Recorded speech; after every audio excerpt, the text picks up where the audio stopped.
All right. What's up, you dirtbags? We are back. My name is Luke Eggebraaten, and I will be your host today of this fantastic episode number 118 episode of the Dirtbags podcast, The State of the Snow Industry, with the man, Bill Moore, otherwise known as Mr. Executive.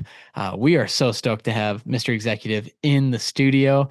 To tackle an episode of this magnitude, I needed a fantastic guest host to join me.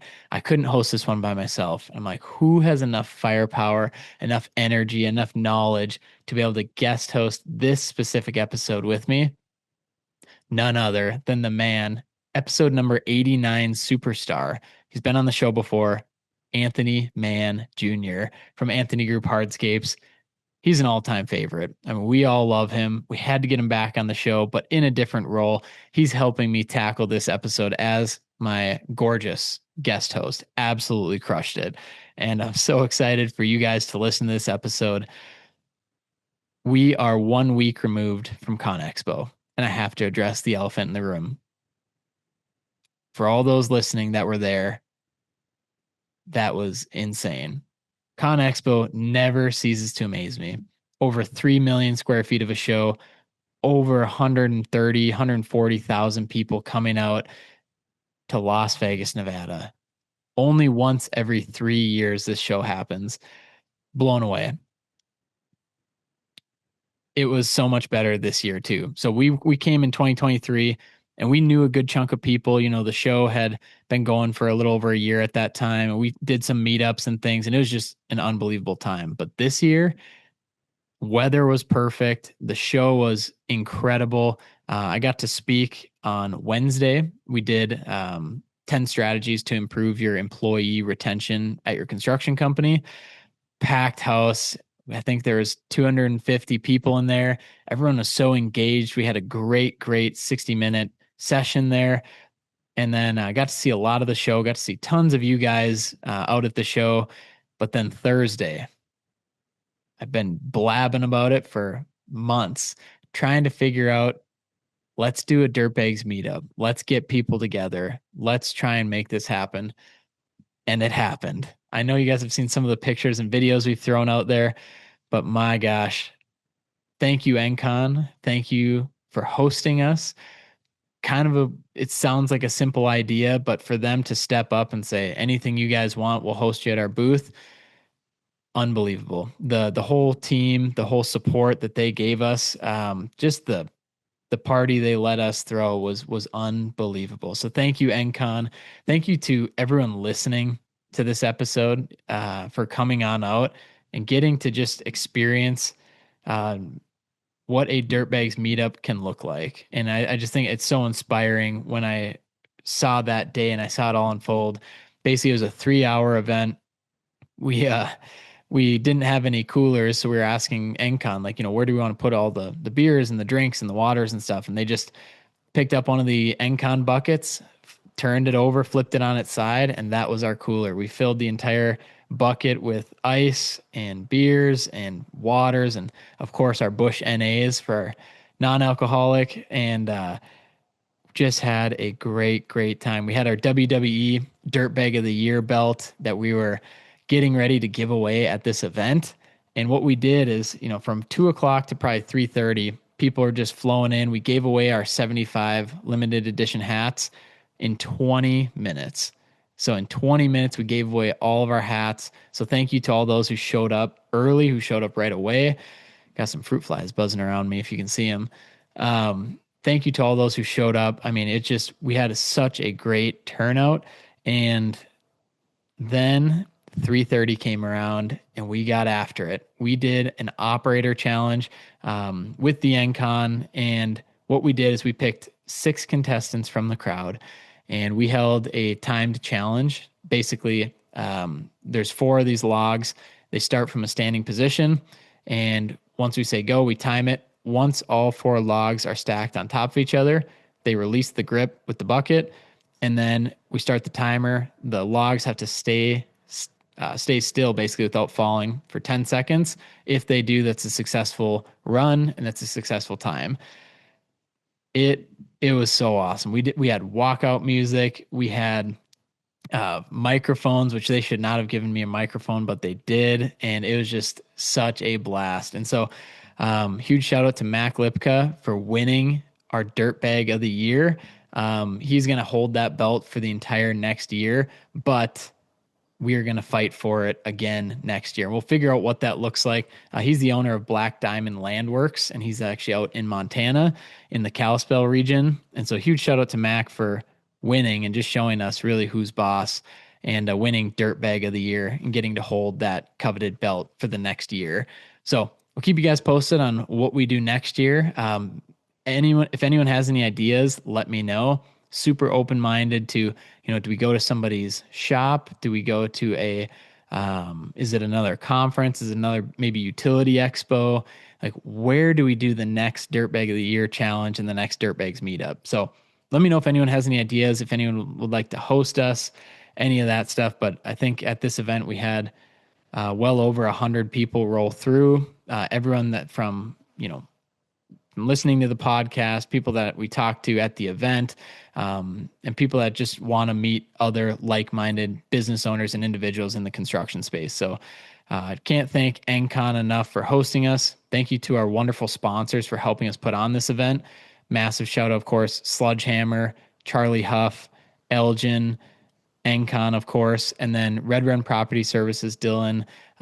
He helped buy a lot of the beers and just so much support from all you guys. So couldn't have gone any better. I'm just so grateful. Everyone had a great time. Everyone's safe, and everyone got home safely. And so with that, we're going to dive in here. We've got a jam-packed episode for you guys. This will be episode number 118 with Mr. Executive himself. If you stay towards the end of the episode, you'll see we have a celebrity appearance from Mrs. Executive. So you'll get to see her. Obviously, Anthony Mann as my guest host, just doing an incredible job there. So any feedback you guys have, I'm here for it. Always excited to dive into these episodes. I think we're going to try and crank them up a little bit and pump out some more content. We got a new show starting as well that we'll give you guys more information on as well. So with that, let's have an incredible day. Let's have a great week. Let's dive into it. This is episode number 118, The State of the Snow Industry. Brandon, please cue the music. Let's dive into it. Let's have a great day. Let's go.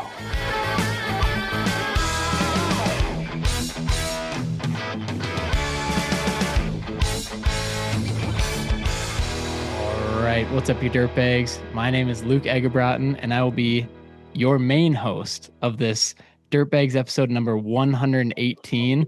We are so grateful to be back in studio, but I cannot do it alone. I had to get some extra help for this one because this is a mega episode. A familiar face we're bringing back into the studio here. You may have recognized him from the March 2025 episode, Get the Play and Run It. It was episode number 89. But for the first time, he will be our guest host on this beautiful day. Welcome into the studio, Mr. Anthony Mann Jr. How are we doing, brother? Great, Luke. Thanks for having me on, and thanks for letting me be a co-host here. Dude, absolutely. I can't tell you how much my dad quotes your episode. Even on his whiteboard in his office, he lives up in Minnesota. He's got in big letters, "Get the play and run it." And so that is so cool. Listen, if we could add any value to anyone at any time, that is the mission. Yeah. And it's not, a lot of this is stuff I've learned, I didn't come up with that. You know what I mean? That's something that has been passed on to me from other people, and I'm just spreading the word. Yeah, man. And how cool is it too? It was just a Zoom call, right? You and I jumped on a call, we recorded it, we put it out there, but it's amazing to see the reach that the Dirtbags has had, especially other podcasts as well in the industry. Like, there's not too many. Obviously, good friends of ours, the Snow Jobs, Jeremy and Steve. We've been kind of running these shows together, and repping the shirt tonight for them. Let's go, baby! Snow Jobs Nation. I should have wore my Snow Jobs Nation. I've got their winter hat, but it's like 80 degrees here, so probably be sweating bullets. But Anthony, how before we dive into we've got a mega guest, so it's not often we get a celebrity in the studio. Before we bring him in here, how are you doing? How are we feeling? I know it's been since March since we brought you on, but how are we feeling the first guest host appearance right now? I'm feeling pretty good. I'm excited for this. I've been a guest on a bunch of different podcasts now, and to be able to actually come in here and help host one, and especially with the guests we have tonight, very, very excited. The energy in the room is high. We're actually on a little lull for snow guys. We're getting a little break here. So we're going to take that with this warm weather. Gives us a chance to catch up a couple minutes.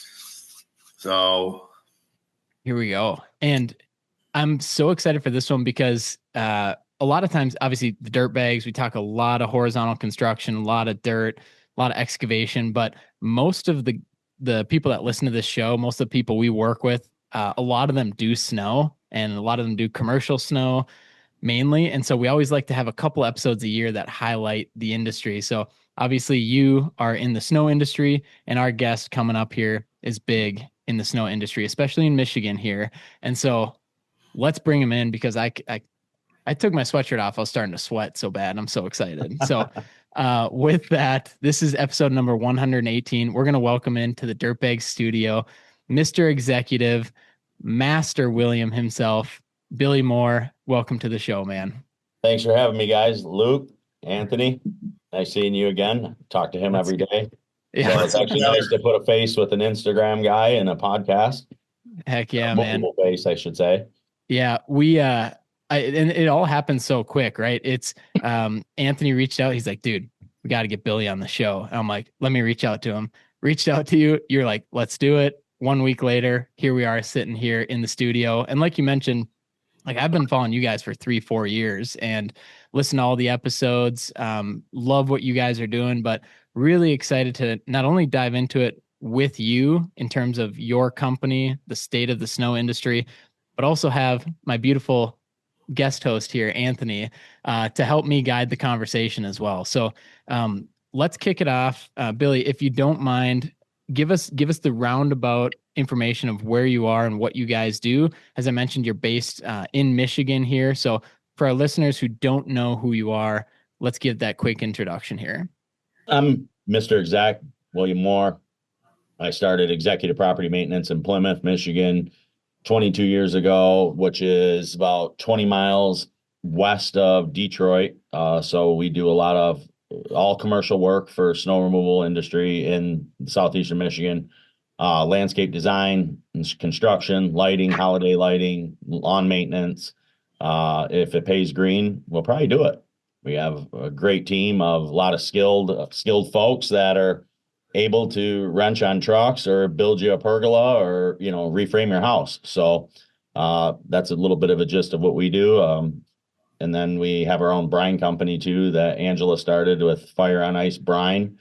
Other than that, just like everybody else, we push snow in the winter and mow grass in the summer, pretty much. Yeah. And for clarity, Angela is your wife, Mrs. Executive? Mrs. Executive, yeah. Okay. Awesome. She actually made me go to the Secretary of State so she can get the personalized license plate. Really? Mrs. Executive. Man, that is so awesome. We got so much I'm excited to talk about here. And you mentioned here, if it pays green, we'll probably do it. Is that where you started? Talk to me a little bit about that. You said 22 years ago. Talk to me about when you started, how you got into it, and then I'll toss it to Anthony here and we'll get deeper into what the business looks like today. So 22 years ago, I graduated high school. I started working at a lumber company. Worked there for a couple years. It was great group, family oriented place. Kind of taught me a lot. And it was actually unorthodox owners. There's 3 owners. They were all brothers. Crazy people. But I learned a lot from these guys, especially sales tactics, this and that and the other. Well, it got really slow and I felt bad about, there was nothing to do. It was like building just flatline. So I worked out a deal with the gentleman across the street who did small engine repairs. He said, hey, when homeowners bring in their snow removal equipment, like their snow throwers, I'm going to give you your name and you can go clear the driveway if it snows until it's repaired. So I started with that. And then after that, I landed my first commercial client a year later for grass mowing. It was one of a lumber company contract. So obviously I did business with them through the lumber yard. And then basically I just slowly graduated lawnmowers, plows, and here we are today with probably too many things and toys. And, so fast forward 22 years and you collect a lot of stuff. Yeah. Give us a quick snapshot as well of where you're at in terms of team members, equipment, roughly kind of where we at there. Oh man, so in peak season we run about 50 people. In the winter, 40 to 50. It all depends on the kind of events. Give or take, we kind of tailed off a little bit last year. We got rid of some clients that weren't a good fits anymore. So we kind of trying to balance the rescaling. As for equipment, 20 wheel loaders and skid steers, about 20 some trucks, dump trucks, salters, sidewalk equipment, loaders, brine vehicles, things like that. Got it. And Anthony, how long have you known Billy then? Because you mentioned you guys talk all the time. Obviously, I've seen you guys out at all these events, but how long have you guys known each other? Well, it's funny you say events. We met at an event. Okay. Down in Jackson. Was it Jacksonville, Billy? Amelia Island. Amelia Island. I was down there for the ASCA show, and he was there, and he got an award for being in the top 100. And I'm like, bam. I'm like, I set a goal that day. I'm like, I'll be on that list within the next 5 years. And me and Bill hung out that weekend, started chit-chatting a little bit after, and we've become like best friends. I was just in his wedding a couple months ago. So yeah, wow. It was interesting. I'll add to that because I remember you were outside having a smoke break, and I came out to smoke a cigar, and I forget why. I think like something was boring us inside, and I'm like, started shooting. I think I needed a light or something. I'm like, he either was going to rob me or he's going to give me a lighter. And then he just started shooting the shit, and then all of a sudden, God, that was what, 6-7 years ago. yeah. And he did me the honor of being one of my groomsmen at my wedding and became friends with my wife. It's kind of really cool how you network and meet people that become not only friends, but family, I always say that networking is a huge part of being in business, any kind of entrepreneur. And that's what we were doing. We were getting to know each other, and then it just grew into, we're very, very similar in so many scary ways. From season to season, like our problems are the same, our wins are the same, our daily lives are the same. It's really crazy. Like we were talking today, and I'm like, "You going back to the gym?" Because I haven't been to the gym, and he hasn't. Like we got to motivate each other. Like but it's like, hey, come on, let's go. So, and it's funny you said that because like my trainer texts me, he goes, "Hey, Bill, you haven't been to the gym in 2 months since now that it's no snow for a couple of weeks. You want to get to the gym?" And I go, "Anthony, when's the last time you've been to?" Couple months.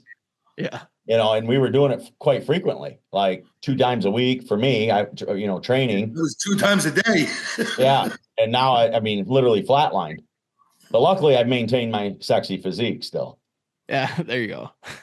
I went from 208 pounds of twisted sex appeal to 218 pounds of twisted steel and sex appeal. He's got more to grab onto, right? That's it. And I see he's got the beard going too. Yeah. That's what I was. It's been cold, and then I was like, oh, I'm looking a little sophisticated with the gray coming in, but it's getting itchy now, so it'll come off. Yeah, I like it. A little salt and pepper in there makes you looks look good. Like you got wisdom in there. Maybe I'll rock it a little bit. Heck yeah, man. A little bit of Moses look. There you go. So what do you guys have coming up? I know usually, obviously, wintertime is go time, right? So is Snow Alliance still coming up in April? Is that still a show? Yes, Snow Alliance is, I think, is it in April or is it in May? I forget. I don't know if they released the dates yet. They did. So Snow Alliance is down at Storks.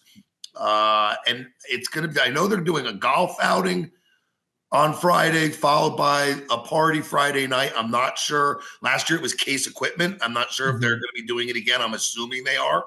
And then Saturday is the whole event. Let me just look real quick. I'm not sure of the date.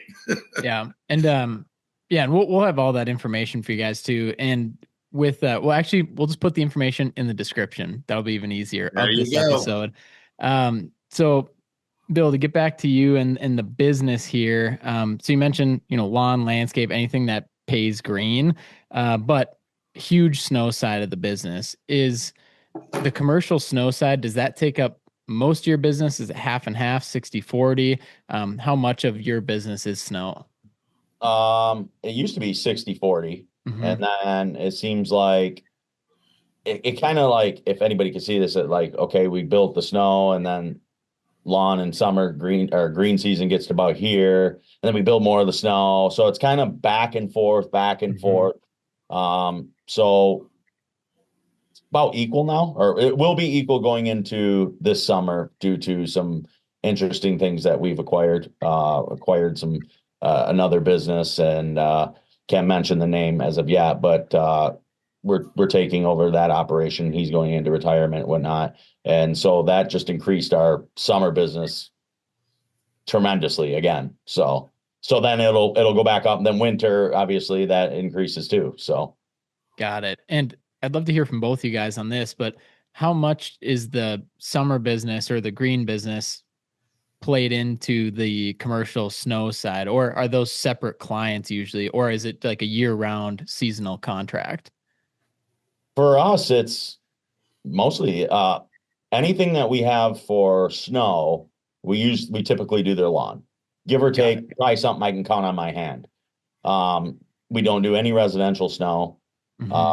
So basically it's tied into, the lawn contract too, because I want it all. I mean, I want 12 months of a good relationship for both parties. So, they know we're coming for snow. They know we're going to mow the grass. They know that we could put in a patio paver or a walkway or what have you. So. Got it. And Anthony, is your business similar to that, or how would you differ at all? Completely opposite. So we don't do any maintenance. We don't do any landscape maintenance. So all of our snow clients are our snow clients. Got it. I might have one or two that we did either a septic for at a commercial site, or, the site work. We did some pavers. Like, we have one place we do their house and their business. It's kind of a package deal. You got to take them both. But yeah, so we don't do any type of maintenance. So they're completely, now we did, Billy mentioned that he doesn't do residential. That's how we started. We got out of it years ago. But as he was saying about acquiring a business, we acquired a business this year as well. Actually, two of them in the residential market. And just to say, it overperformed on its numbers this year. Really? So, yes. The old company didn't get out of the truck. They didn't do any shoveling. They didn't do any brine. They didn't do any salting. So we added those services to these, there was 50 clients basically. We added this service to it, and the numbers just, were real good. We sold residential brine packages, prepaid for the season. And then before every storm, we went out and spray. Wow. Awesome. So Anthony, talk to me about the difference in equipment that you would use for residential snow removal, and then obviously compared to commercial snow. Well, on the commercial side, I mean, it's, the big stuff, the loaders, the sidewalk machines, the bigger trucks. The residential, we actually acquired two Tahoes, Chevy Tahoes with 7.5-foot V plows on them. And they absolutely work incredible. So during the storm, those vehicles are out as manager vehicles with the commercial sites. And then when that finishes up, they go and they start doing the residential. And then we have one of the guys was a subcontractor for me, and he had about 15 to 20 accounts. And we ended up making a deal with him. We ended up taking all of his accounts. We run everything under us, take care of all the billing, all this. So we essentially bought him, and then we just pay him out a percentage. So it's, and I don't do anything. I don't know much about the residential side. I couldn't tell you a client's name. I don't deal with it. It's a complete separate phone number, complete different dispatch team, complete, besides the drivers going over. And then the other guy is already out with his truck. So 3 vehicles do that route. I don't see anything but a spreadsheet after the storm. It's a wonderful thing. How many residentials? Well, with the second company we got, we're at 60. But they're all very well priced for the residential market. Beautiful. Yes. Say more on that. What do you mean very well priced? The residential market's very, anybody with a pickup truck can plow a driveway. Yeah. So we're probably getting top tier on the pricing for the residential stuff. So got it. Yeah. So like in our market, real quick, they'll advertise, we'll plow Mrs. Susie's driveway for $500 for the season. And what I see, for some reason, I don't know why I'm on this neighborhood app thing, because it drives me nuts what people complain about. So many people have signed up and their guy doesn't show up. Right. Like they're just screwing these people. I don't know who they are. I don't know if it's just a guy in a snow thrower. I paid this guy $500. He hasn't showed up one time, So I think when Anthony means like residential needs to be priced almost like a commercial property or you're going to lose money. Correct. So, it can't be $40 and we'll do your driveway. You're paying that to a guy in a pickup plus overhead, and labor burden. It has to be more than that, and I think these guys, go ahead. The minimum driveway is $125 and that's just the plow. Yeah. And then we have some, residential driveways that are $400. So, and this is per app, per visit, not season. They don't do seasonal around here. Now, this is my Jersey market. We won't do any residential in Pennsylvania because there are guys advertising $25 a swipe and we can't compete with them. You can. So now, Billy, let me ask you a question. Tell me a little bit real quick about the new company with Mrs. Executive. Because this is something I've been following along. I've been watching. I've, seen the good days, the bad days. I've seen the building of this. But tell the listeners, a little bit about this new company and what you guys are doing there. So it's interesting enough. Last year, it really kind of started last year at the tail, maybe last winter, not this current winter. Her and I were kind of talking, and it was about late January and February we started to see. Now we've made brine, by the way. We've been making brine for 4 years. Never really thought of much, but it was like a tool in the toolbox, multiple wrenches. You know what I mean? You keep in the tool tray. The point of the story. January of last year, late January, prices for salt went way up. We started talking like, okay, we have this brine equipment. We have some sprayers. Maybe we need to invest more and rebrand it as basically like a hot brine, but we're not, obviously it's not quote unquote hot brine. It's our brine is hot in the not in the name, but actually what's in it. Right. So the point of the story is like, well, what if there's another salt shortage? Guess what? We hit that in December. Really early on. There's really, I don't feel that there's a salt shortage. It's more of a manipulated, municipalities needed it. They didn't re-up. So they kind of, seized commandeered, the stockpile, which cut us contractors off. It's been as high as $400 a ton.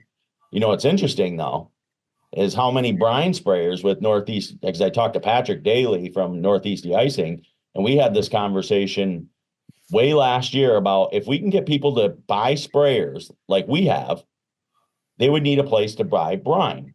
You can be that person. So we're setting up the infrastructure. Obviously, we got to take care of our in-house stuff first, but we're increasing capacity by 5 to 6 times for next year so we can actually sell brine to offset so guys can still be profitable. Because at $400 and you write your client an email and say, hey, there's going to be a surcharge. Some clients will probably say, okay. And some will say, hey, we had a contract, right? Now, at the end of the day, how do some guys that are 2 or 3 trucks, and I respect every company. If everybody tries, I don't care if you have 1 truck or 200 trucks. How are they going to be profitable, if not broke, paying $400 a ton? At one point this whole winter up until this last 10 days, has been nonstop every single day, just like Anthony. So how does a guy, unless he saved every penny, afford and then be limited to 1 ton, $400. I mean, some supply houses around, in my area are limiting you to 1 ton or 3 ton a night. Billy, put it into perspective of what you were paying at the beginning of the season. $63. So 400. Yeah.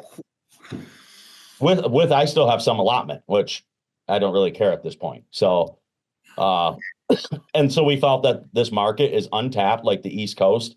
East Coast, you guys been using brine a lot longer than I have, right?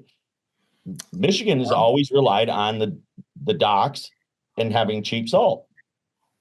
But now I don't think it's going to stay that way. So if people will invest in some sprayers, we could be the brine guy. So that's where Fire on Ice Brine came. Okay. And Angela's running that company? For the most part, yeah. She comes up with the ideas, the graphics, the marketing, the Instagram, like I said, currently we want to take care of our customers for the rest of the season. She's setting up infrastructure, billing, how we're going to do it for next year. Yeah. So if I'm a customer, right, and I don't know anything about salt or brine, I just need the snow gone, right, and there to be no ice. And so what do you tell me? Like, is this a better solution? Is it cheaper, more expensive? How does this come off from the contractor to the customer and commercial? We'll say commercial contractor. So it's technically cheaper. Mm-hmm. Your upfront CapEx cost is going to be higher. Sprayers are not cheap. Brine makers aren't cheap. The equipment's not cheap.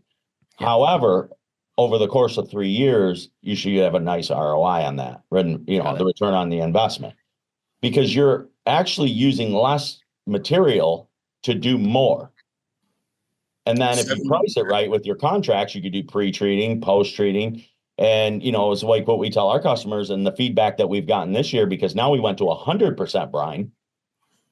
The feedback is, Bill, we love our carpets are not being riddled with salt. Yep. You're not hitting cars at the car dealership. When you go and salt a Cadillac dealership, ping, ping, ping, there's no ping, ping, ping anymore. They like the fact that it stays on the parking lot. They really like that there's less infrastructure damage to door jams and things like that, or over salting, which, is always a problem, probably any market besides Michigan. Because the liability is so high. So you're putting down lots of salt, So we feel that the brine is obviously savings for your customer, and it's a savings for you because it goes farther. I mean, $400 a ton versus, 50 cents a gallon, Mm-hmm. So that's where we felt that if people will invest in the spraying part of it, yes, the upfront CapEx is expensive, but it's another tool in the tool belt. Maybe you don't want to be 100% brine because obviously for freezing rain events, you still want rock salt. Yeah. But the point of the story is, I'm sure every guy here, or all three of us, have more than one wrench in the toolbox. Mm-hmm. And that's what I tell people. I mean, you have, the 9/16, a half inch. I mean, why not do a little bit with brine, on the nuisance storms and still use rock, just a portion of the pie. We run both. Okay. So Anthony, you guys run both, and what makes that decision of what you run on a certain storm?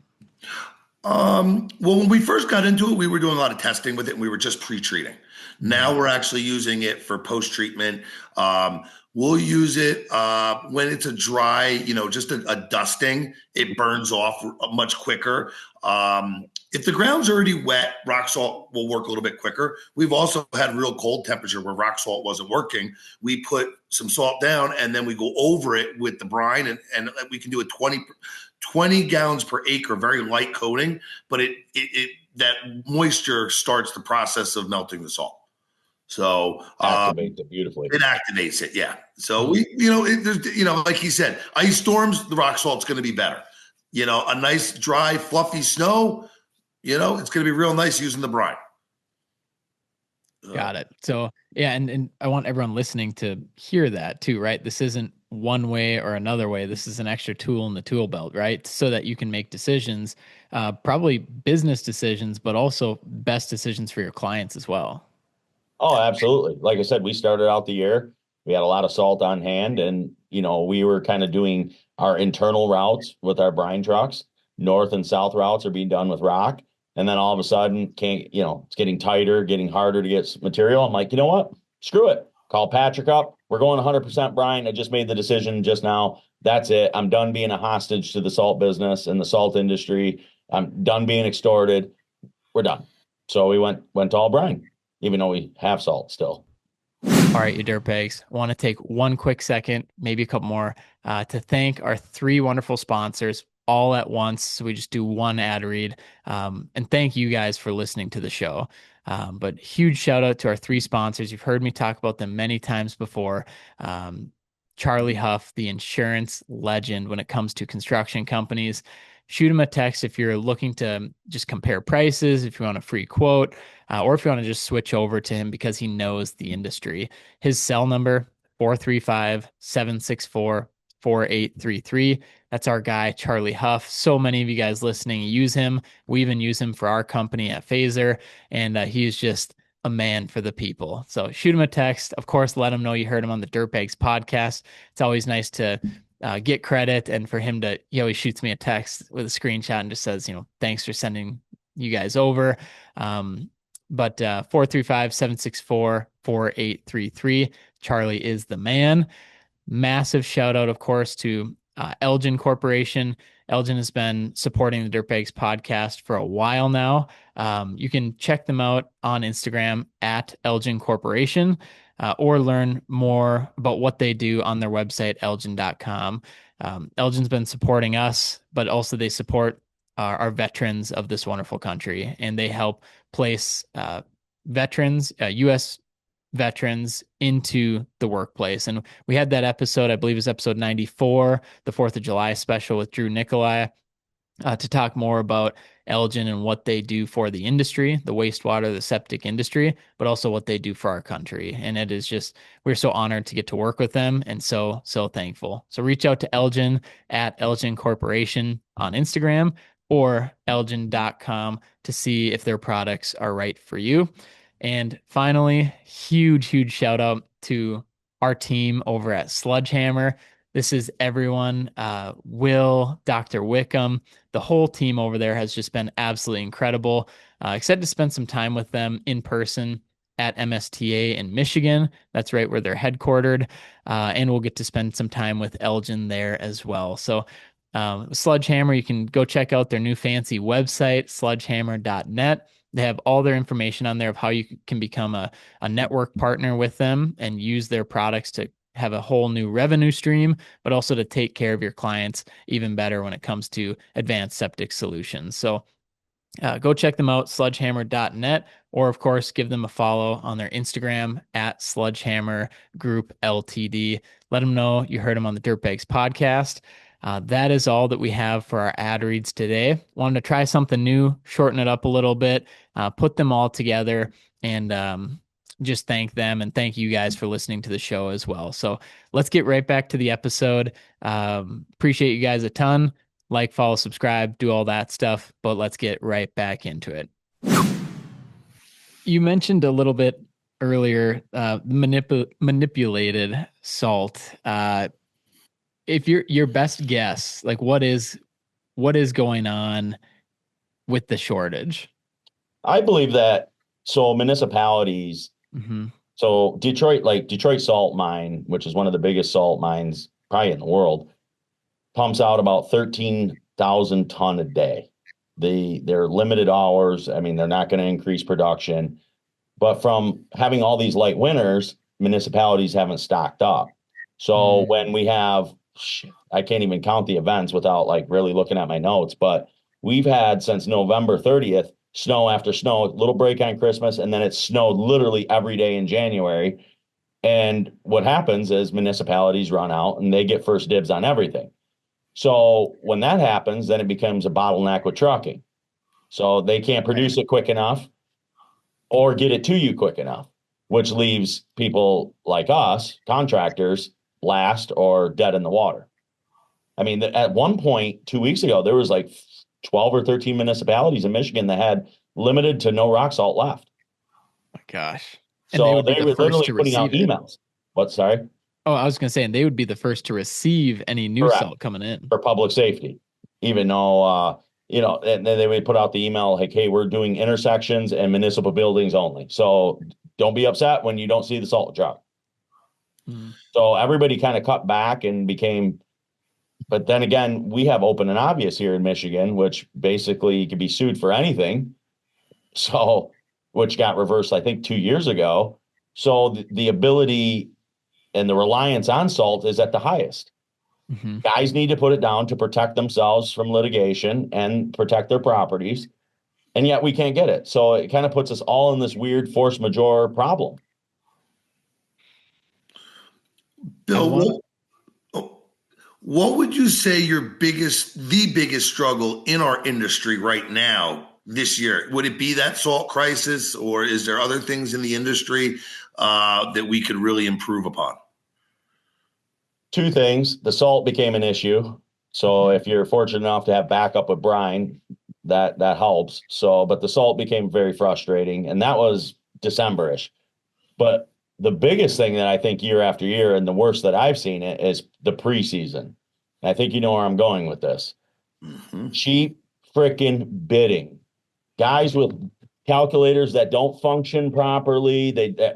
My buddy Mark Garmo and myself, we call it broken calculator syndrome. I don't get how they create this overhead, why they take jobs for cheap. I don't get it. I mean, it could be a national thing with the brokers. I mean, even that's shit to me. But even some of the guys out here that will bid the same job, I'll be 40, 50% higher. And then people will look at me and say, how do you live with yourself? Because you're bidding it right. Now, Bill, so you say that, we've got these. Do you think that the last 2 years, we didn't have much snow? Correct. Now this year, we get a way above average winter. How does this reset the clock for us next year? Well, in hopes and in theory, I believe that we'll go back to the past where I think guys were banking on no snow winters, and they're saying, hey, I need to keep my guys busy, or I'm just going to win all this portfolio work or anything, not just national accounts, but just any work for cheap. Well, now that we got our ass handed to us, and I think we all did, because we're above average, or, we got handed, we worked a lot. So hopefully it resets this chaotic mess I think there's guys that are going to go broke. That's what I think. I think their overages on their all-inclusive contracts. I think that the salt played a big part of it. So now we have all these multi-factors coming in, that salt's expensive, or you couldn't get it. Sites weren't being done. There's failures on a whole. I actually put it this way. I sold more work in December and January after sale season because of failure. My guy didn't show up. He says he couldn't afford to do it anymore because he didn't price it right the first time. This is not an easy business. Let's be honest, Anthony. I mean, this is a very big boy, expensive business. It is very expensive. Everything's expensive. Tires are expensive. And these guys are bidding out Costco's for 30 grand. Bidding out tool and die shops, 6-7 acres for 25 grand. That's ridiculous. The overhead alone that's not even a break-even price, So hopefully what you said, this will reset from the men, from the boys. People will remember. And hopefully it's like a baseball card. You remember what happened in 25, 26 when X, Y, and Z contractor didn't show up because he overcommitted at the lowest price and couldn't afford payroll, or some of these payroll weeks were huge. You know that. Huge. And then you add $400 salt, and then you add breakdowns and this, and I don't get it. So hopefully there's a reset, a master reset. I believe there's going to be this year. We had 2 years, light snow, normal, below average. Guys were able to sustain it. We had a year like this. Like you said, your biggest sales were December and January because of the failures. And now without the salt shortage up there and you having the brine, you were saying the other day, you're driving by all these lots and yours are black. It was interesting because I think I called you. I go, it snowed literally Sunday, Monday, Tuesday, and Wednesday. Sunday, everybody was out working, like in my area. I kind of stay local. Everybody, my guys go in different areas. So Tuesday, about a 30% drop. Now it snowed again. So Where is everybody? By Wednesday, I call my buddy up that plows in the same area. I go, hey, Mike, you see any other contractors out here besides the normal big boys that are out here? No, only 3 or 4. So it went from, let's say, 100 to 75 to 5 guys. Didn't see anybody else out. So what do you think we do? We go take mugs to those people and say, hey, we're here to help you service your property. So we use it as a marketing tool because obviously it was bid wrong or, hey, I can't get salt, so we're not going out. Bill, off of that point too, because you guys have to hit your capacity at some point though, right? If everyone's failing and you can't take everyone on, or do you have that in your mind of where our capacity is for a certain year? It's a good question because I think entrepreneurs don't say no very well. So I think that, I guess in my eyes, what I've learned actually, this is where I used to say yes to everything. Not every customer is a good fit. Yeah. Some clients need to be fired.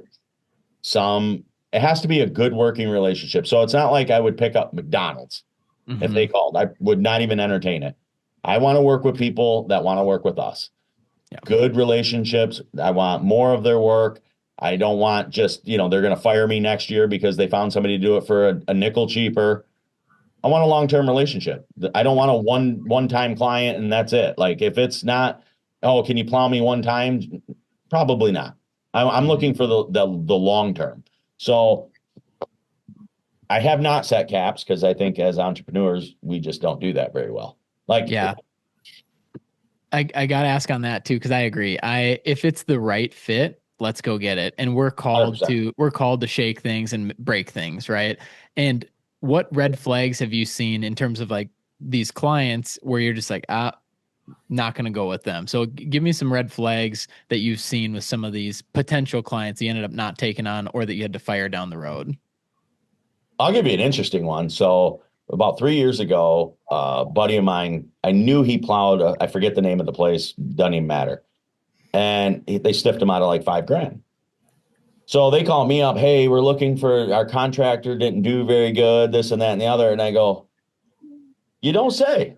I said, you know what? We'll take on your work if you pay my buddy the $5,000 he owes. Click. So contractors that are good professional need to stay in contact. Yeah. Like we need to have an Angie's blacklist, if you will, or the snow blacklist. Like, Anthony, don't work for this group or don't work. Like, that's why we talk to each other. Like, what if I took that job on and they stiffed me out of 5? So now they're into me and my buddy for $10,000. Right. So we talk to each other. Or if they're tire kicking, you can kind of get the vibe. Obviously, if you've been doing this a while, you can feel like they're just window shopping. Hey, I don't want to meet you. I don't want to talk about the pains of my property or what had happened. Just send me over a price. That's it. We won't entertain that either.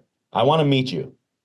If you're serious, I want to win a bid with you. Like, tell me what your pain points are and your pinch points on your property. Weird drain. Like, I want to walk it with you. If you don't have 5 minutes to talk to me, you're not a good fit. Yeah. So we had one we just fired. Very small site. But we would get callbacks and we'd go out there and there'd be nothing to do. And it was repetitive. And this is a federal government building. And we were getting harassed by the person in charge, like swearing at my guys. And I was like, we're not going to work for you. Originally we put the 30-day notice in and then we went there because we were still under contract. And the guy started cursing. So I called up and I told him, we will no longer come to your site. We are being harassed. We are being cursed at, and we will not come there. And they let us out early. So. Wow. You hear it all the time, especially mainly in snow, is it's a thankless industry. It's a thankless service. Like it's pretty rare to get the call of like, thank you guys so much. It's so clear.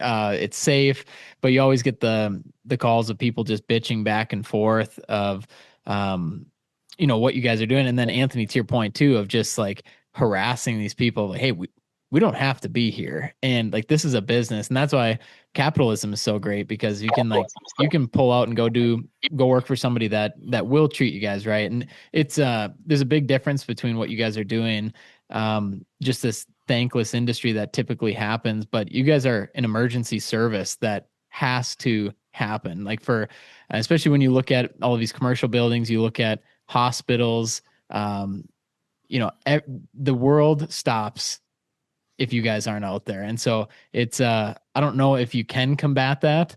I don't know if you guys have had great customers that just put those other ones to shame, but any thoughts on that of just how the industry, like the customers, can get better from their standpoint? Well, I'll add, it's not an easy job.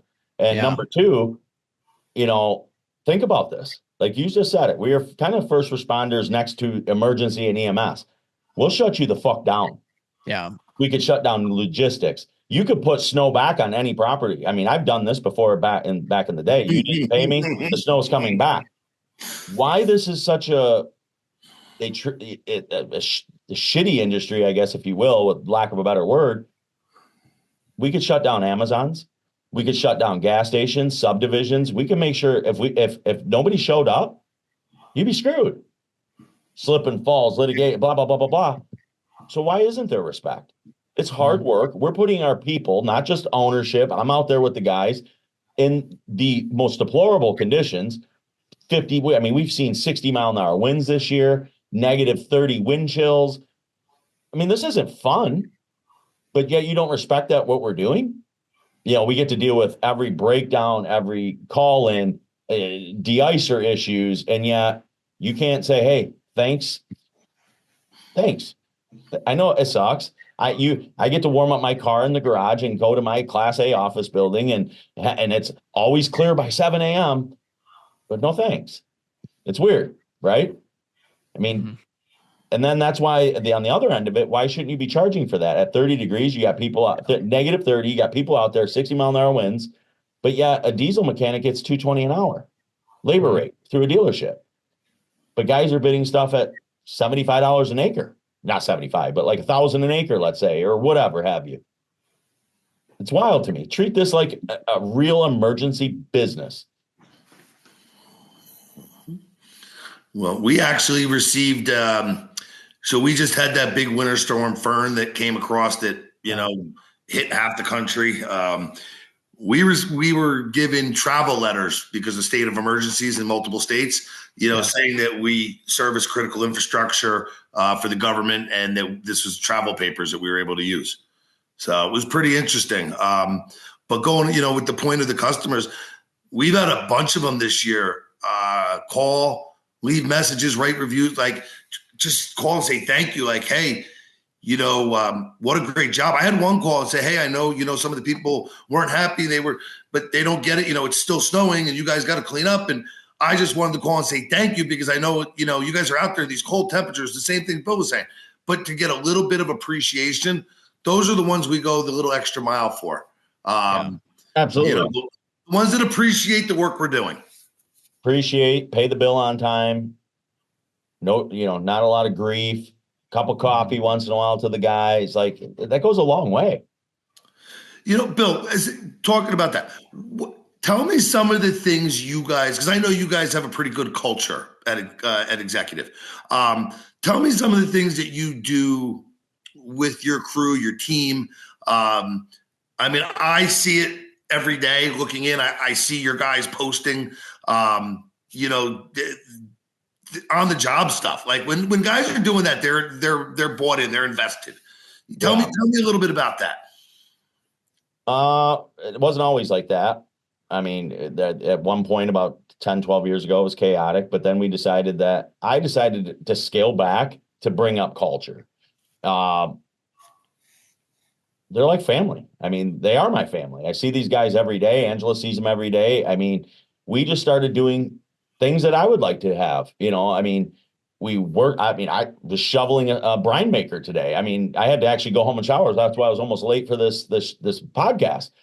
I'm with these guys, coffee in the morning, we go out to dinner, we travel together. That, like we kind of, I wouldn't say party hard together, but we hang out as a family. And then there's the buy-in with these ladies and gentlemen that we have is just unbelievable. Like Orlando, he's always on his glasses shooting footage, and it's I don't know how that evolved the way it is, but it seems like we're all proud of what we do. And it's almost like the Henry Ford phrase. I don't pay you. The people that buy our cars pay you. So Mm. we take care of our equipment because that's equipment they use on a daily basis. Hell, I'm not even allowed to touch the mini excavator. Jesus said, not happening. That's mine, amigo, not yours. You know, so I think it's because we do stuff together. Yeah. We win as a team, we lose as a team. And you see it. And touch again a little bit on we had a conversation the other day, and you were telling me about, I think it was Jesus' family came into town, Oh and yeah. how proud he was to show his family the shop, the job, like what you guys do, like what makes it happen. Tell me a little bit about the feeling of that. Honestly, it made me feel good because I get a call on I think it was a Saturday or Sunday, I forget. And we typically, unless it snows, we're not working Saturday and Sunday. I get a amigo. I go, yeah, what's going on? You at your house? I said, no, I'm by the shop. Oh, I'm gonna stop by. I'm like, uh-oh, this ain't good. Something broke. Company truck broke down. No, his mom and dad were in from Mexico, and he wanted me to meet them. And he showed his dad the shop, the job sites, the equipment that he runs. So I gave him some hats and stuff. And then a couple days ago, they must have just got back to Mexico. His dad's sitting at the kitchen table with the team executive hat on. It makes me feel. I actually kind of had a tear in my eye. I'm like, wow, they like it here so much that they wanted to show their family, mother, father. Not only, there's other things to do in Michigan besides look at job sites and cat loaders. But he came in, showed his dad, and this is what I do. And this is the shop I work in. And it was a good feeling, I think, for both of us. No, I've watched it over the years with your guys, and the culture that's been built there that you've built is incredible. Hats off to you. Thank you. And honestly, I don't even know if there's somebody else asked me that. I think it was Evan from Net Gain. He says, "Hey, how do you track the buy-in from your guys?" I said, I don't know. Mm-hmm. I mean, we're just all involved in each other's lives, 40 hours a week, if not more, on job sites at the shop.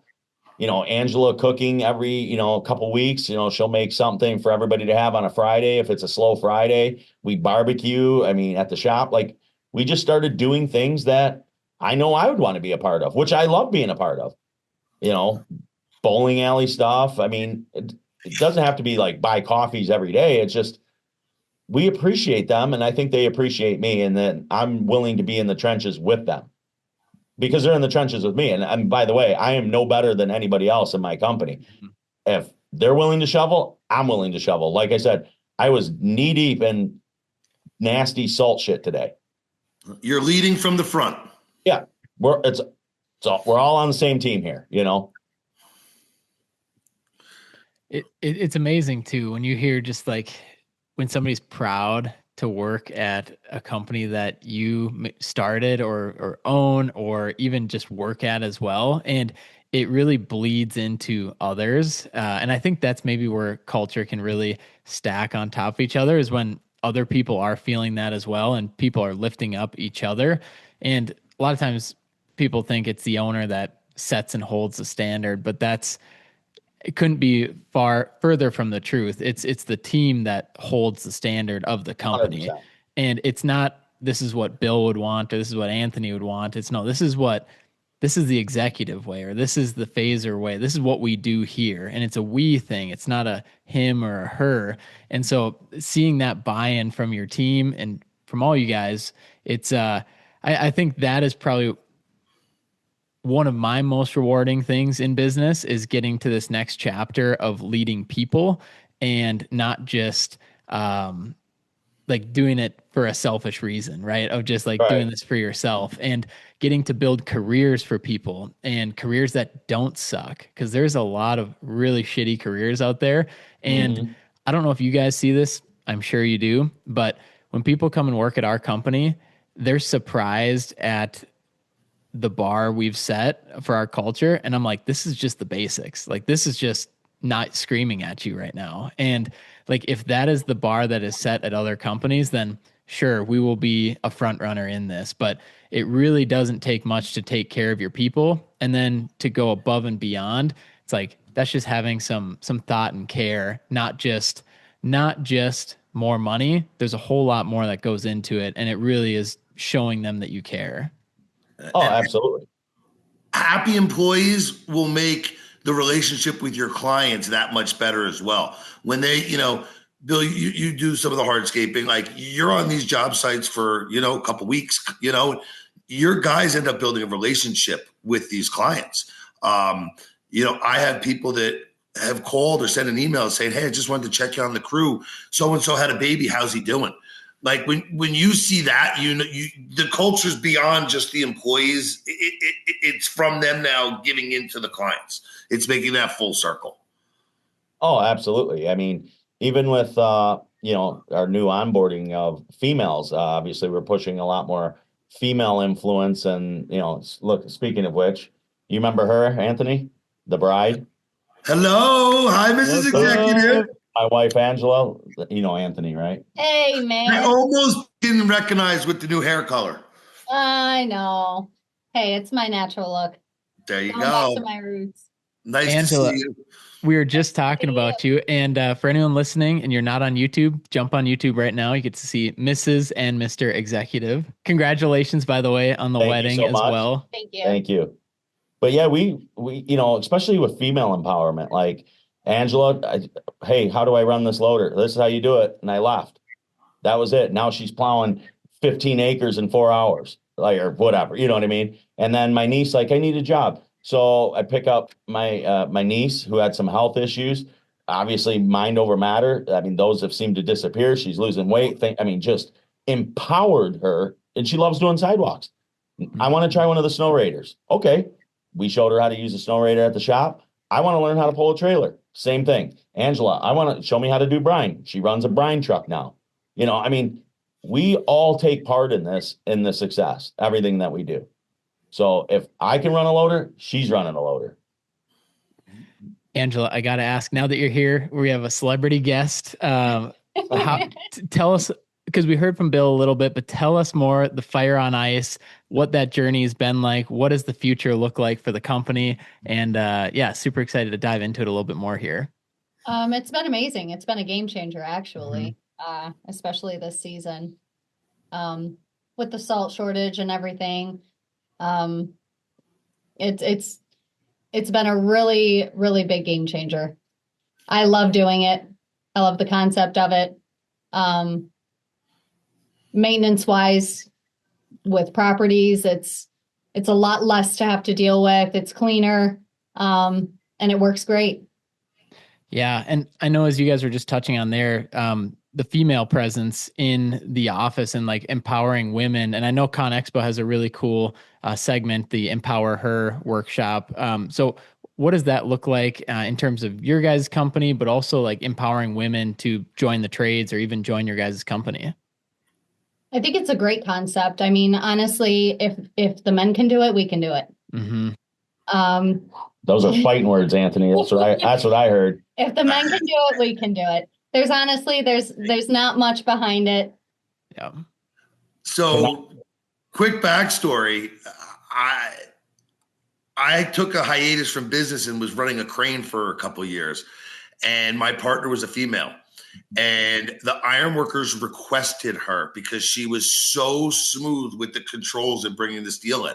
Now, this is a tower crane that's 900 foot up in the air, and she's got 6, 7 ironworkers hanging onto this steel. She was incredible. We have 6 females. One of my best loader operators is a female. We trained a sidewalk girl the other night into a loader. So same thing you're talking about, Billy. Letting them take the next steps in this industry. It's playing a huge part. They're a little bit more detail oriented.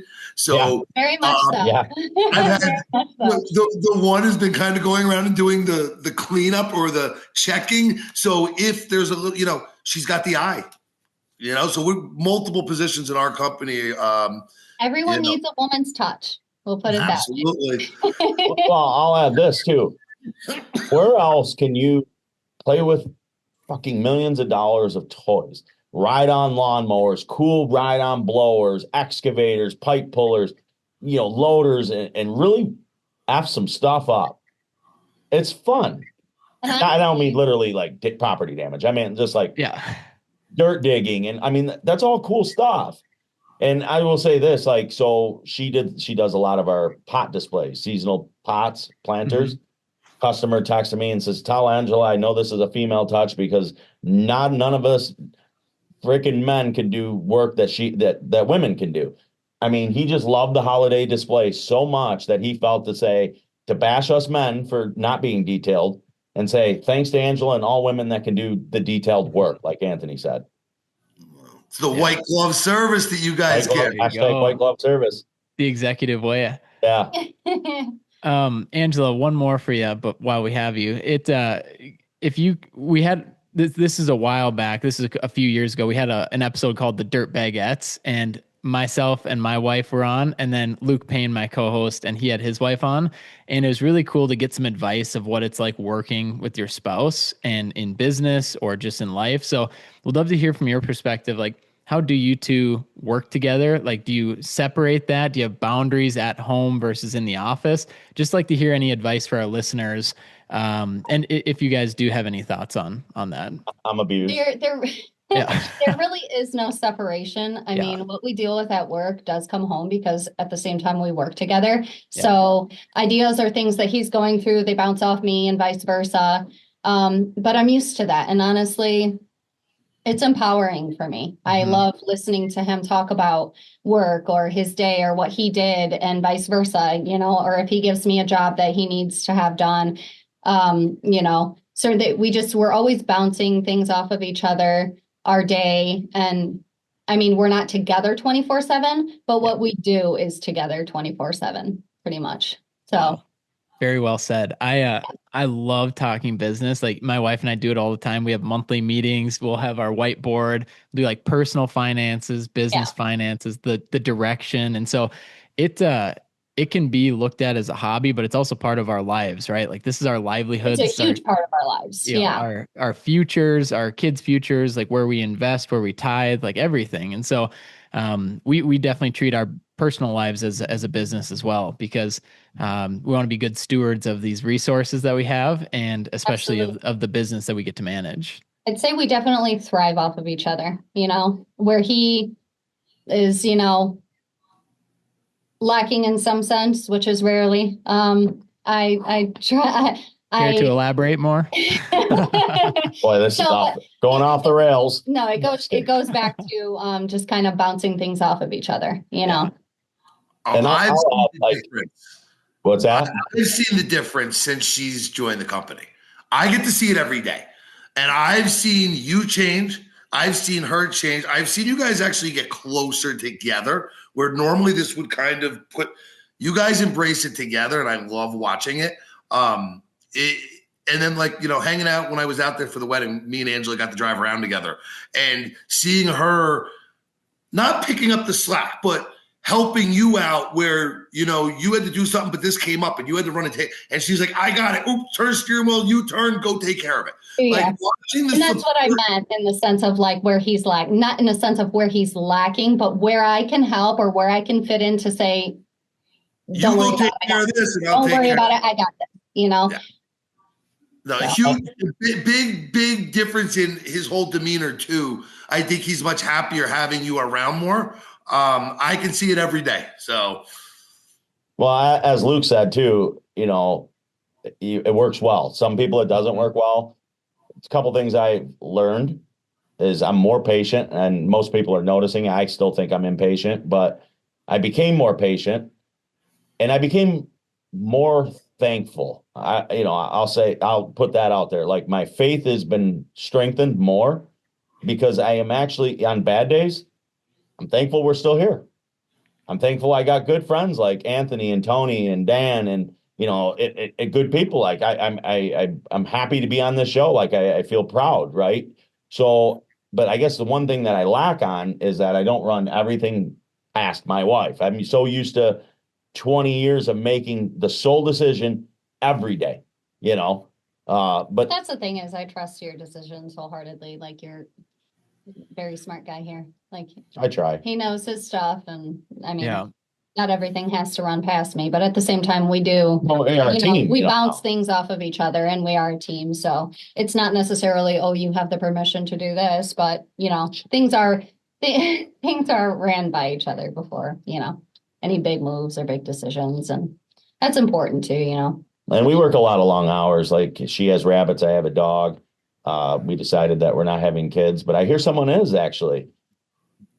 I didn't know we were going to bring that up here. Yeah. Congratulations, brother. Thank you guys. Yeah. You like that plug segue? Yeah, that was beautiful. You could be the next host of this podcast. Yeah, I couldn't be more excited. We're going to be parents in July. I think we talked about it on the last episode, but we're pregnant. We've gotten tons of great advice from a lot of people that listen to the show, and yeah, it's just that, and you were just talking about it there, but perspective, right, of every day. And I think a lot of times I just try and have the perspective of how lucky and blessed we are just to be here. And I'm like, hey, I've got 30 years of bonus time I've gotten to live here. And if I wake up tomorrow, that's just another bonus day. And some of the shit that we deal with, it's like, it's so minuscule compared to, for one, what other people deal with, but two, I know I can handle it because of my support system around me. And you're mentioning your friends, family, people that love you. And I think in this short time we've had this pregnancy, we're in trimester 2 right now, it's almost washed away some of these little frustrations because I'm like, there's a human baby growing in there that we're creating. And every time we do an ultrasound, it's like a miracle.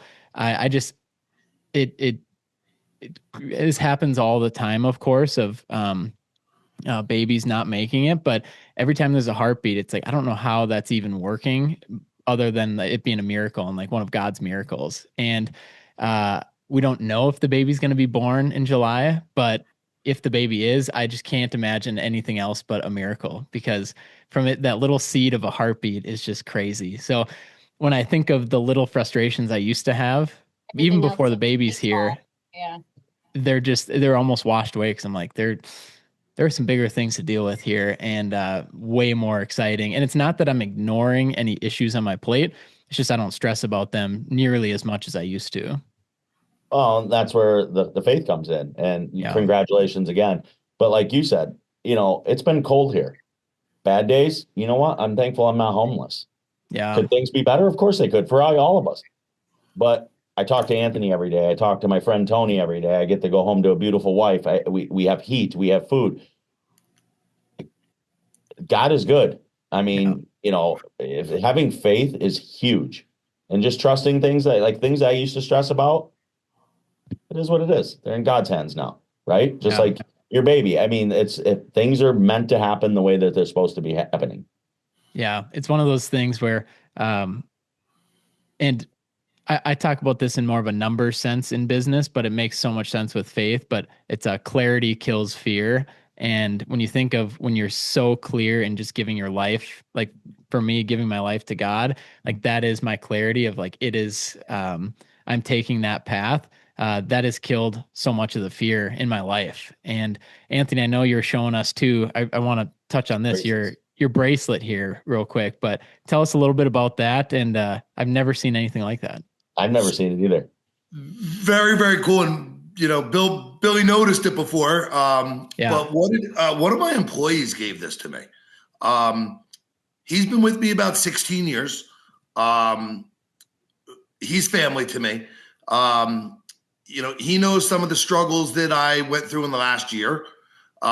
He showed up the other day and he handed me this little, just says, trust God. And there's a little, under the fist, there's a small something electronic. I take my phone. Can you hold it up a little higher? Just a little higher. Your wrist. Perfect. There we go. Oh, I see it now. Okay. And then I hit that on my phone after I scan it, and it just gives me a small scripture. Today, from Josiah, I have not commanded you, be strong and courageous. Do not be afraid. Do not be discouraged, for the Lord your God will be with you wherever you go. It's a new scripture every day? Every day. That's amazing. And actually, that's the second time I did it. That was different than the one I did about an hour ago. Yeah. Yeah, that was Isaiah. Yes. So this is the third day I've had it, but I have opened it every day. Apparently there's another one coming that has like motivational quotes. That's awesome. So no, I'm really, really excited about this, especially from the person that it came from. I think that's more personalized to me. It means more coming from him than anything. So now I'm going to take over as the co-host. I'm going to take over the show here for a couple minutes because I know we're running on time here. But I have a couple questions. And first, Bill, I'm going to take the spotlight over to Luke for a minute. And I have two questions for you. One, you've had a lot of growth at your company this year. I've seen it, online. Just tell us a little bit about Phaser and what you guys have done this year and the new people you brought on. Yeah, absolutely. Well, thank you for asking. I've never really get asked questions back at me, so this is great. Man, it's been an absolute blessing. We've been on a great growth curve, but I think sometimes we forget we've been in business for 6 years. So we've been doing it a long time. We've been planting a lot of seeds, and but in April of 2024. In revenue terms, we hit about $1 million run rate. And so we do everything in monthly recurring revenue. And we had one full-time employee and everything else was contractors and white labels. So the issue with white label and contractors is you don't own what you do. You can't control deadlines. It's harder to control quality. So our goal was that when we hit that million mark, let's start bringing everything in-house here. And so that was March 2024. And since then, we now have 26 full-time employees, and we just crossed 110 full-time clients, all excavation, septic, hardscaping, but I tell you what, I try and say this all the time: is your people are your number one competitive advantage, and because there's tons of agencies out there, right? Tons, even like that just serve excavation. There's a few. There's not many, but there's a few. And I always say your people are your number one competitive advantage. That is our team, but that's also our client base. Like if you look at our stack of clients, you look at Anthony, I know you saw the logo wall we put up. I'm so proud to work with every single one of them, and because of who they are and the core values that they embody as well. So the growth has been amazing. We've really put a focus on delegating and elevating. So really building leaders in our team. So we have an incredible leadership team, but now they are building leaders as well throughout the company. And with 26 people, it's really making sure that we're all going the same direction and that we're all shooting for the same mission here. But it's been amazing. We're definitely have some more growth in our future here, but really appreciate you asking. All right. Awesome. That is really awesome to hear. That is great growth, man. Amazing. So my next question, because I know it's asked on every episode of this podcast, what book are we reading, Mr. Luke? Oh man, I love this. I've got a few right now. So a couple want to give a shout out to rereading Buy Back Your Time by Dan Martell, one of my favorites of all time there. I'm also, I would say, so the E-Myth Revisited is one I've talked to a few times. I read it when I first started in business in 2019. Rereading that one again, Michael E. Gerber. And then going back to one of my financial coaches, he has the book. It's small. Let me, I don't want to butcher this one. Talk Big Profits. It's a really, really good financial book here. It is Simple Numbers, Straight Talk, Big Profits. It's by Greg Crabtree. It's one of the best books on just simple numbers that you should know as a business owner. And I'm not an accountant. I'm not a financial guy, but I'm a business owner. And there is a responsibility I need to have when it comes to knowing how much comes in and how much goes out. Because, as we were talking about earlier in the show, it's not only about us anymore. It's not only do I have enough for my groceries. We have families to support, and 100%. I am not going to mess this up for them. So if you guys haven't read that book by Greg Crabtree, Simple Numbers, Straight Talk, Big Profits, it's amazing from an accountant's perspective, dumbing it down to our entrepreneur minds. And it's I incredible. will be buying that one. Yes, it's so good. Noted. Now, Mr. Bill, are you reading any books currently? I just finished Horton Hears a Who, and I'm actually working on I Do Like Green Eggs and Ham. Okay. No, actually, I have a prosperity mindset that I keep on the wall. And actually they're kind of, you can't really see, but I have different things all over. And one of my lists, and it basically, I said it like 5-6 years ago, I wanted to read more books. I started reading some books, and then I kind of fell off the reading thing, kind of like the gym. So I'm going to get back into that. But the E-Myth I have read. Rich Dad, Poor Dad I have read. I don't read a lot of stories. Like I don't care about outer space and things like I want to read either about somebody or something that benefits me. Obviously we read the Bible at church. She does more of the reading than I do. So I try. I just can't sit still. I love to read. I love books. I love libraries. I have an obsession with libraries. What book are you currently reading? Oh God. I can't even remember the name. It's that good. Okay. Like this big. It's been a minute since I've actually had the time or opportunity to read. I understand it. We've been busy as snow professionals. Yeah, but I am an avid reader. I used to have a ton of books. What are you reading? I am reading The Karis Code by a friend of mine, Josh Kosnick. He's in one of my coaching groups with us, and he just released this book. And it is an amazing book. It's discover your purpose, tap into high performance, and become a leader of eternal impact. So Josh is he actually was Times Square up on the billboard for his release, which was pretty cool to see. One of my friends from Wisconsin, out here in Times Square, one of your favorite places, Bill. And his picture up on the big screen. So. But it's been a great book so far, and we'll finish that. And then next week we're going to be starting back. Well, 2 weeks we're going to be starting back up on 75 Hard. So I have to come up with another good book there. Yeah, you'll need a few for 75 Hard, 10 pages a day, and that's it. 10 pages is nothing, and then we do it every day. You're like, wow, we're cruising through books now. This is what it's like to read and learn something.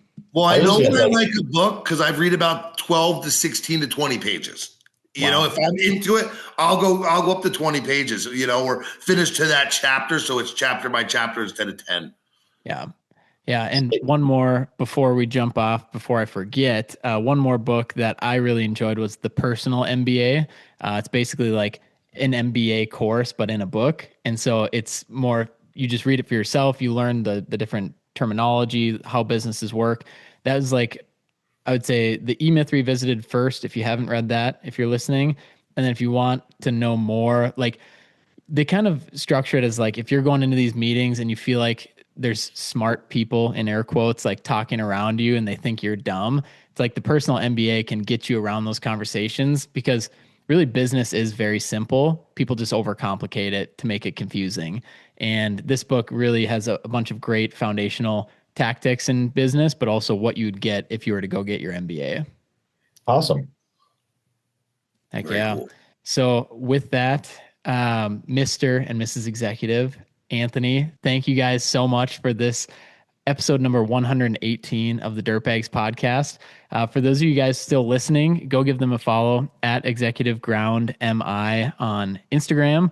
And also, of course, go give our guy Anthony a follow at Anthony Group Hardscapes. Look for in the show description for, we'll have any notes on upcoming shows. I know we were talking about Storks Plows and Snow Alliance at the beginning of this episode. And then whatever platform you're listening on, make sure you subscribe, and follow the show. And with that, we're going to wrap this one up. You guys, thank you so much for an awesome episode, and we'll catch you on the next one. Thanks for having us, and Thank you for having congratulations. Thanks, Anthony, for the invite. Congratulations. God bless. Heck yeah. Thank you, Bill and Angela, for coming on. Luke, thank you for having me on and co-hosting, and thank you to all you dirtbags out there. Heck Sounds yeah, good. man. Great show. Potential guest host of the year. So we'll see when the voting comes up for 2026. And I think you're the front runner. All right. Am I the only one so far? I think so. No, I think there's one other. We'll take a look. All right, guys. We'll catch you on the next one. Sounds good.